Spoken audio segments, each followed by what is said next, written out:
बद्रीनाथ धामचे दरवाजे आजपासून भाविकांसाठी खुले. मंदिरात 15 क्विंटल फुलांची आकर्षक सजावट. दर्शनासाठी हजारो भाविक वैकुंठ धाममध्ये दाखल.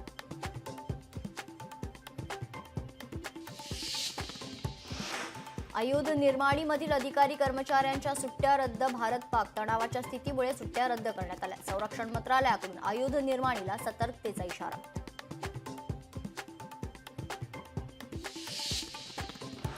ऑस्ट्रेलियाच्या पंतप्रधानपदी पुन्हा अल्बनीज सलग दुसऱ्यांदा पंतप्रधान होण्याचा मान. ऐतिहासिक विजयानंतर मोदींनी केलं अभिनंदन.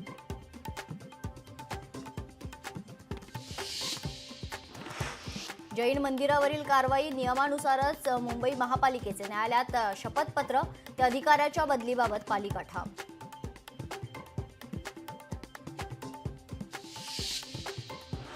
सिंधुदुर्गमधील मालवणमध्ये पर्यटकांची गर्दी. राज्यातून आणि राज्याबाहेरून पर्यटक दाखल. राजकोट किल्ला आणि वॉटर स्पोर्ट्सला पर्यटकांची सर्वाधिक पसंती.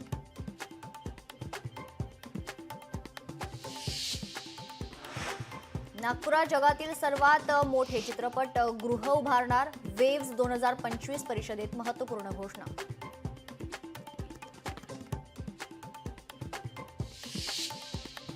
पहलगाममधील दहशतवादी हल्ला प्रकरणात आतापर्यंत 100हून अधिक जणांची चौकशी. दुकानदाराची तपास यंत्रणांकडून चौकशी सुरू.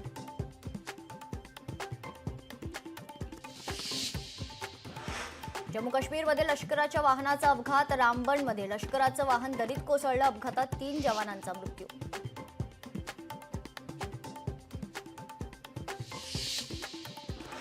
माजी मंत्री अब्दुल सत्तार यांना कोर्टाचा मोठा दणका. फौजदारी प्रकरण चालणार फास्ट ट्रॅकवर. शपथपत्रात खोटी माहिती दिल्याचा आरोप.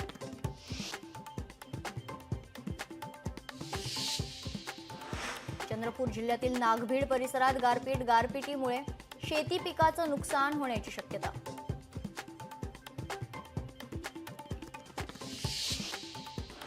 नाशिक जिल्ह्यात आज हलक्या पावसाची शक्यता. जिल्ह्याच्या घाट क्षेत्रात मेघगर्जनेसह हलक्या पावसाची शक्यता वर्तवली जाते.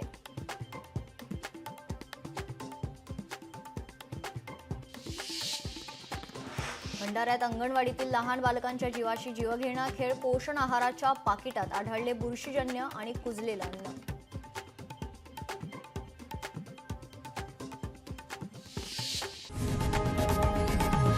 लोकशाही मराठी ऐका, पहा, जागरूक रहा.